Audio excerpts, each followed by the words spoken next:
Hey, it's me, Nalthazar, and welcome to another Magic the Gathering Puzzle Quest video. In today's video, I'm going to be going over how to build a deck around the Prismatic Bridge, especially for free-to-play players. So, let's get into it.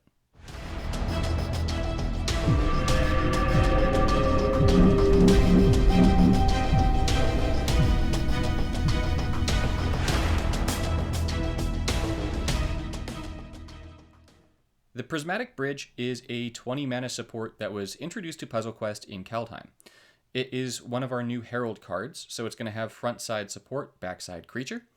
And the support side is going to make it so that at the beginning of your turn, you're going to fetch the first support card that has Herald, or the first creature, or the first Vanguard from your library, and put that card directly into play under your control. You do not have to pay the mana cost, which means that it's going to fill your board with creatures. I would strongly advise against playing Vanguards in conjunction with this card, just as you're probably going to want to go ahead and target specific creatures to have enter the battlefield. This card is part of every single color, right? It has every color in its color identity: white, blue, black, red, and green, which means that you can put this in literally any deck you want. It is an incredibly flexible card because of that. Now, in building around the Prismatic Bridge, what you're going to want to do is you're going to want to make sure that you're building it with two other creatures. The bridge itself has another creature side because of the Herald, and so as a result of that, you're going to want to go ahead and build it as such. Now, I'm going to be doing this for free-to-play players, really, for the most part. That means that apart from the bridge, in all of the decks that you're going to be seeing today, they are all going to have only commons and uncommons. Now, you can absolutely go ahead and substitute some of these commons and uncommons for other cards in your collection. If you have better cards than them, I would strongly advise that you do. But nonetheless, if you just build a deck using the same sort of formula as I'm going to be showcasing here, you're going to find that you're going to get a lot of use out of your Prismatic Bridge. Also, if you like the way that I'm doing this video, please let me know in the comments. It is very useful information. I got a lot of feedback saying that you guys wanted to see a video like this. And so normally I'm thinking what I would do is make a video for like if you have everything, and then make another video for free to play, like how would you go about building around it. So that would be very helpful for me. So please leave a comment. Now, the bridge itself is going to be the first card that we're going to go ahead and throw into our deck, right? So we're trying to build around the bridge.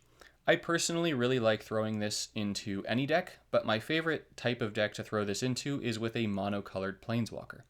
The reason for that is because Esika is going to be converting gems to your Planeswalker colors. So if you're playing with a monocolor walker, it's just going to convert gems to that monocolor walker's colors. In addition, if you're going to be using a monocolor walker that has a very positive mana bonus to its color, that means that you're going to get some really, really sweet gem conversion out of running this card in your deck. Now, when you're deciding what creatures to throw in a deck that's using the Prismatic Bridge, you honestly just want to go with some really powerful creatures, things that are the most powerful cards in your collection for the most part. And that's because mana cost really doesn't matter if you're able to get that bridge down.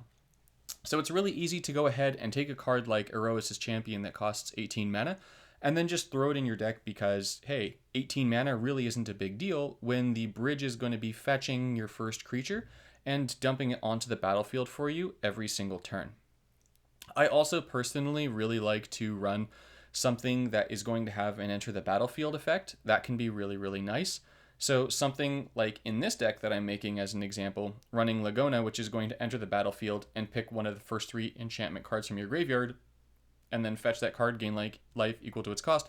If the opponent destroys the Prismatic Bridge and you've got this thing in your deck, then you can go ahead and get your bridge back. Granted, there are going to be obviously better options than running these two cards. I actually, in my testing, wound up running Bloodcursed Knight just because the bridge is going to guarantee that you're going to have a support down. And so this is going to become a 5/4 with Defender and Lifelink, which really isn't that bad as long as you're getting one of these down every single turn, or, every third turn if you want to factor in that you've got 2 other creatures. But nonetheless, it's actually really easy to go ahead and build around it with something like this. Now, you're also going to want to make sure that you include gem conversion. If you haven't seen my deck building 101 video, I would strongly advise that you watch that. But basically, you're going to want to go ahead and throw in some gem conversion that is going to be equal to whatever it is your Planeswalker's colors are. I like mono conversion. I happen to think that that's the best. And fortunately for us, Puzzle Quest players, we have a whole bunch of commons and uncommons that are going to be able to convert for us.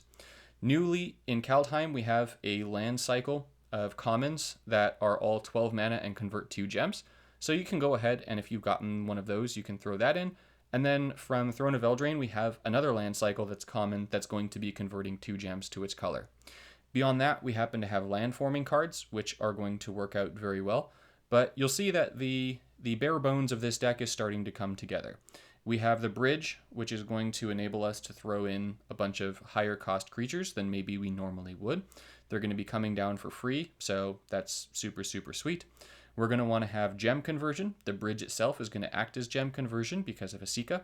And then we're going to have things like Axguard Armory and Idyllic Range, although you'll see in my other decks in the gameplay section, as I am running a deck in the gameplay for mono blue, mono green, mono black, and mono red. I'm not running mono white just because I'm building with mono white here, but you'll get to see how I would build for white, and then you're going to see how I would play for each of the other colors. Now that we've got this little bit set up here, the next thing that you're going to want to do is you want to make sure that you have removal. The bridge is a fantastic card, but let's face it, when push comes to shove, you absolutely need removal in order to make the dream work in Puzzle Quest. Now you'll see that I typed Exile in over here. That's just because white has some better cards for Exile right now than it does for just plain out destroy effects. Dire Tactics, if you haven't started using this card yet, is a phenomenal removal card in white, as it's only 6 mana and it exiles target opposing creature. Yes, you can lose life from it, but that's really not as big of a deal as getting completely wrecked by other horrible things. So I'm actually going to go ahead and throw Fall of the Imposter in this deck, just because it's going to be buffing up our double strike critter, and then it's also going to be able to exile things. So I actually really like using this. In some of my other testing, what I also did was I used the Saga in addition to our little uncommon fellow over here that I was detailing at the beginning of the video, the Laguna Band Storyteller, and that was kind of fun in that I was able to get the Saga down, and then I was able to buff up and exile something, and then I was able to play this, and then I was able to get the Saga back and rinse, lather, repeat, which is pretty cool. But anyways, this is going to give us exile creature, and it's going to give us yet another exile creature. In general, I like to have something that's going to destroy supports too. I find that you need to have both creature and support removal. Unfortunately, support removal is a little bit difficult to come by right now, so it's not going to be such an easy thing to accomplish at this moment in time, but oh well. Something like Journey to Oblivion can also be nice, as it's also going to be exiling target opposing creature. So I don't really have really good support removal in here. For that matter, I don't have support removal in here. That's generally a pretty bad no-no, but it's just white doesn't have very great options to support removal right now in the common uncommon range. If you have other things at your disposal, like Ruinous Ultimatum, by all means go ahead and throw that in. That's going to serve you much better, but that's not something that everyone has, and I recognize that. You're going to want to make sure that you also have some serious card draw in your deck, and so this is where we're going to go ahead and throw in Cosmos Elixir. Cosmos Elixir is a pretty sweet new card. It's going to make it so that if you have full life every turn, you're going to draw a card and give it half its mana. That's absolutely fantastic, especially if we pair it with something like Staggering Insight. That is an aura that's going to give a creature a 2/2 buff and give it a permanent lifelink and more card draw. So that's going to help us out a lot. I've overdone the supports in this one. What did you do, Nalthazar? Let's pull out Journey to Oblivion. Let's actually go ahead and keep in our super sweet spells. So let's actually go ahead and throw in some support removal here, because there is actually support removal in white, right? So yeah, we're going to go ahead and throw in Faith's Fetters. That's the one that I wanted to throw in there, right? Faith's Fetters. Or was it this one? Exile and opposing non-land support. If you can't exile the... Yeah, it was this one. This was the one I used earlier. Okay. Cool beans. So let's take a moment to just look at the general deck construction, right? So when you're building around the bridge, you want to have your core of 3 total creatures. The bridge is going to count as one of your creatures because of Asika, right? So here I've got the bridge itself, I've got the Erois' Champion, and I've got the Blood Curse Knight. You'll notice that both the Erois' Champion and the Blood-Cursed Knight are going to be throwing themselves at my opponent's creatures, but that's fine because it's going to mean that even though I might be losing them, my opponent is losing more than I am because the Prismatic Bridge is going to be giving me more creatures every turn. I've got Axguard Armory, and I've also got Idyllic Grange in the deck. These are going to convert gems to white, which is very important, as this is a mono-white deck. The Idyllic Grange is also going to go ahead and buff a critter, and the Axguard Armory is going to enable us to fetch our Staggering Insight if it's destroyed. So either way, we're going to get extra use out of our lands. We've got Dire Tactics to serve as creature removal. We've got Fall of the Imposter to serve as buffing creatures and also further removal.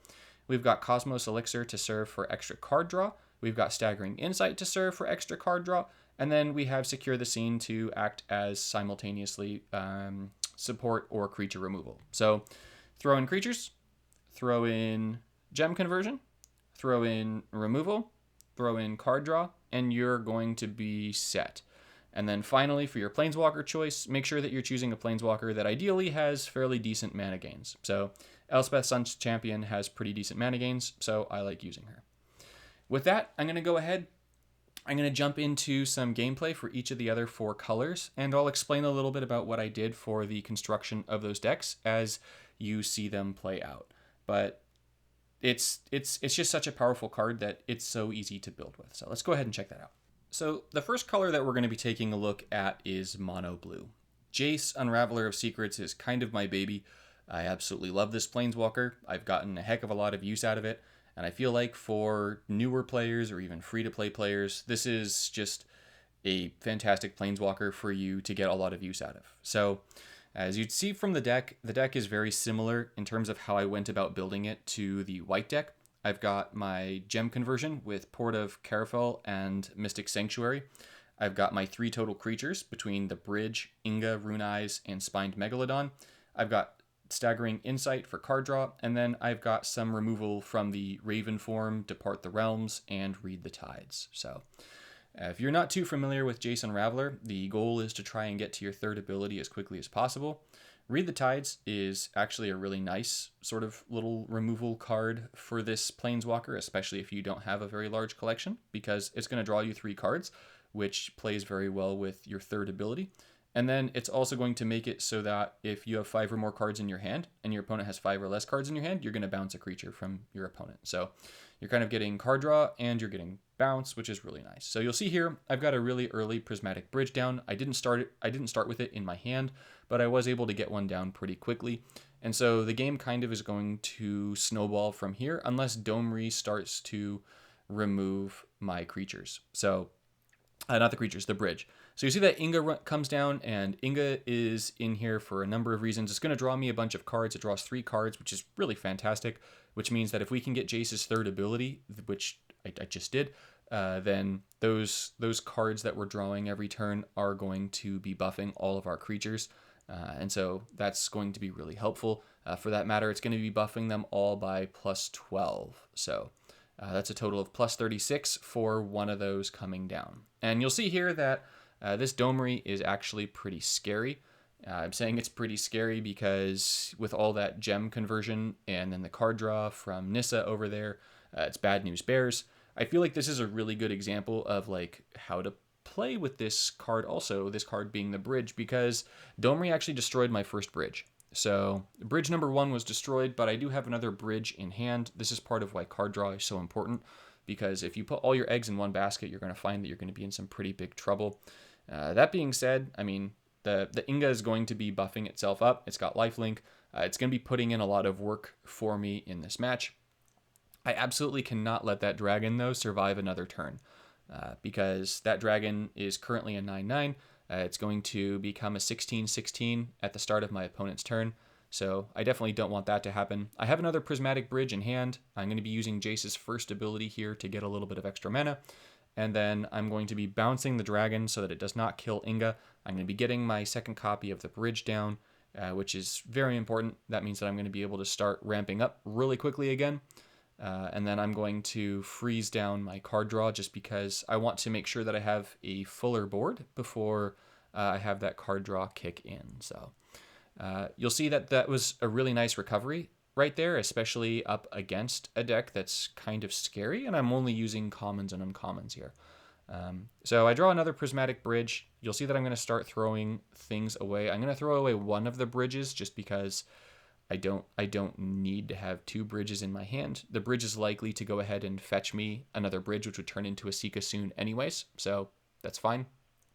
I'm going to take those big matches. I'm going to give the Megalodon now Staggering Insight so that I draw even more cards. I'm going to play yet another Megalodon. I'm going to draw 3 more cards here, which is going to buff each of my critters up by 12. So that's going to be an extra 24 damage that I'll be able to deal on the next turn. And you'll see that between Inga and the Megalodon, we've got some pretty sweet power going here. They've both got lifelink. Inga has Defender. There's really not a whole lot that Domri can do to try and win at this stage. So the Avaricious comes down, but let's face it, it's too little too late. Domri is not going to survive the onslaught that he's got coming here. However, that said, just for giggles, I am going to use my first ability again here to get all of the mana to cast one more Read the Tides. I'm going to put the Prismatic Bridge down onto the battlefield so that I've got an Asika down. That Asika is going to gain the benefit of the buff from Jace's third ability. And so this is just to show you how big of a board state I'm able to get in a relatively short amount of time, because I have put together a deck that is utilizing the bridge very effectively, and I'm utilizing my Planeswalker's abilities effectively. So this is a really, really powerful deck. It's a very easy one to make, so you can tinker around and swap a few things out based on what you have, but you will get a lot of success with this deck, even in Platinum, right? I'm in Platinum, and I'm playing up against these nasty decks, and this deck is absolutely filthy. Look at this. Look at the power on the field. It's crazy. So yeah, mono blue, super sweet. Bridge, clutch, fantastic card. Let's go ahead and check out another color. Let's check out red. So surprise, surprise, with red, I'm running Koth.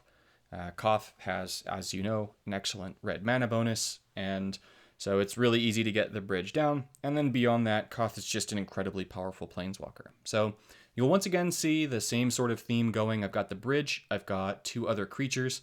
In this case, I've got Cinderheart Giant and Sanctuary Smasher. I really like the combination of the 2 of those. The Cinderheart Giant has Berserker and Trample, and the Sanctuary Smasher, if I cycle it, gives a creature first strike. So if that Cinderheart Giant is able to get first strike from the Sanctuary Smasher, then it's kind of just able to smash our opponent down in a pretty wonderful way. I've got Gem Conversion from my Notvold Slumber Mound, and then also from my Dwarven Mine. And then I've got... No, I don't think I actually ran Dwarven Mine in this version of the deck. Silly as that sounds coming from me. I've got Spikefield Hazard to serve as removal, and then also for its land forming. The land forming is going to serve as an extra land here for me. I had a limited number of support slots. Koth struggles with the whole support thing. I've once again got Cosmos Elixir. It's going to serve as card draw, which is really, really important. And you'll see that I get the bridge down. Now, in this play, you'll see that I had the Sanctuary Smasher, and I could have played it. But even though I could have played it, I had it stay in my hand with full mana. And that was so that I could try and get the Prismatic Bridge or a Cinderheart Giant down. And then once the Giant itself was able to come down, then I would be able to go ahead and cycle the Smasher. Because the Bridge is going to be fetching for us our creature every single turn, it's going to make it harder for us to actually get a Sanctuary Smasher to put on the Giant if we don't get one in the early game. So that was something that I was thinking about as I was doing this. So I take my 5 match, I froze down the bridge here just so that I wouldn't have to worry about losing shields on it. You don't actively want to lose shields, but since it has 5, it's not something that you need to worry too much about. I get the Giant, which is perfect. I'm going to go ahead and cycle away the Smasher to give my Giant first strike.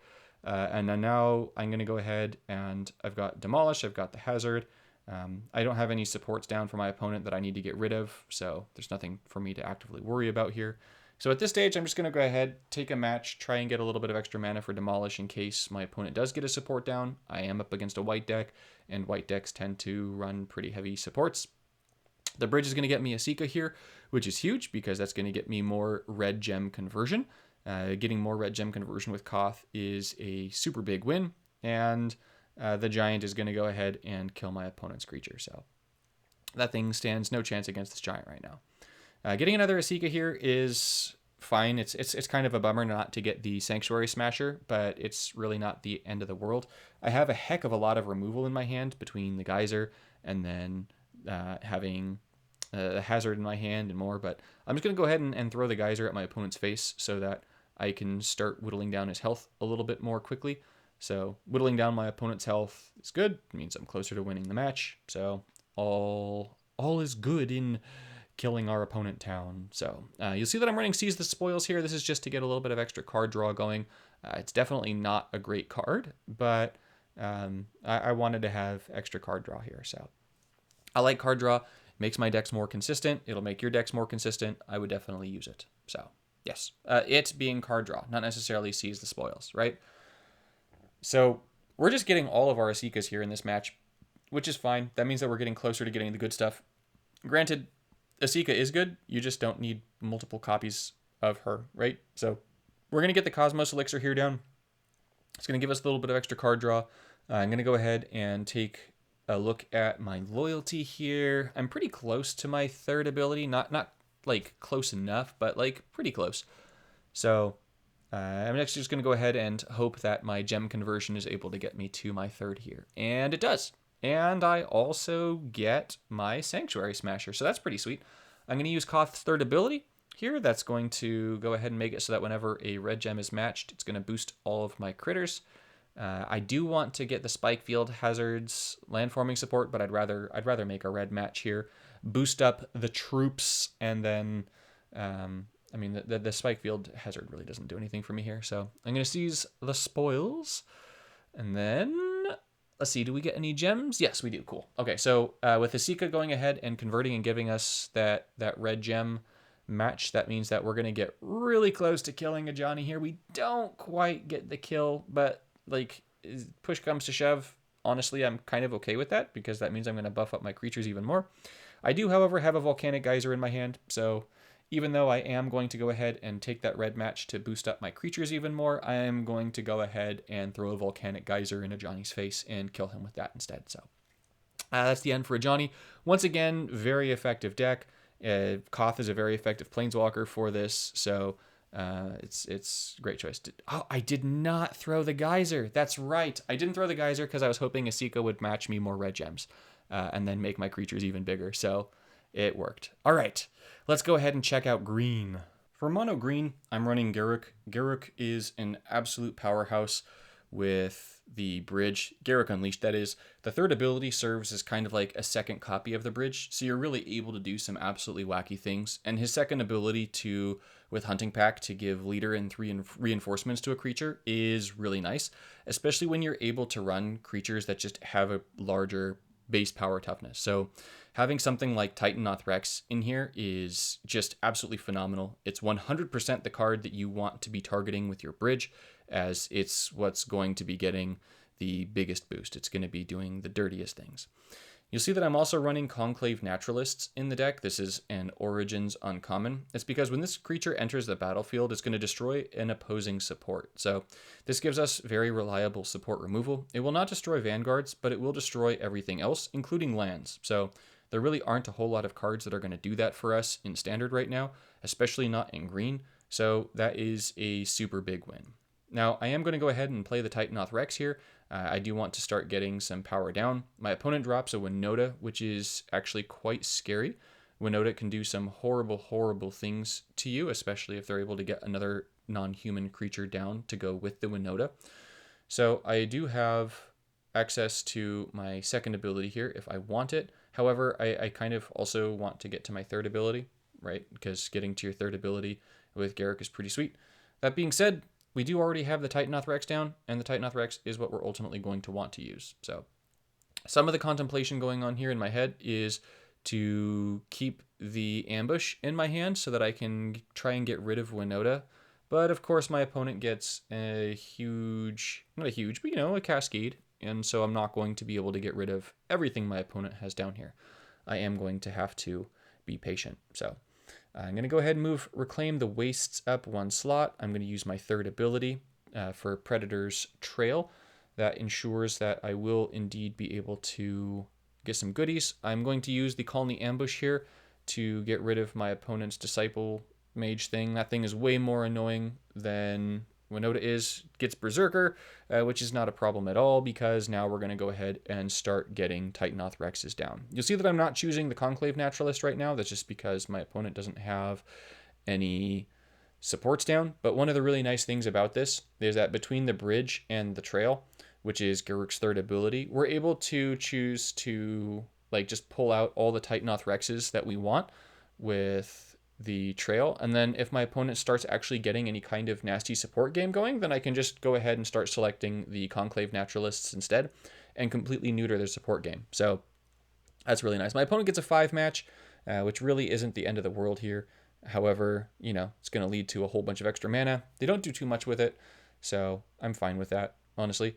I do get an Asika down, which is really nice. And now, in my last video, I was like, oh, I need to have Mantle of Webs in my deck so that when I use Garruk's second ability, it is going to boost my power creature. And what I didn't notice was that for the Herald cards, they're all tokens. So all of the creatures, the creature sides of the Herald count as tokens. So Garruk's second ability is not going to be able to boost a token. So if Asika is the first creature down, it's going to ignore Asika, which is what you're going to see here.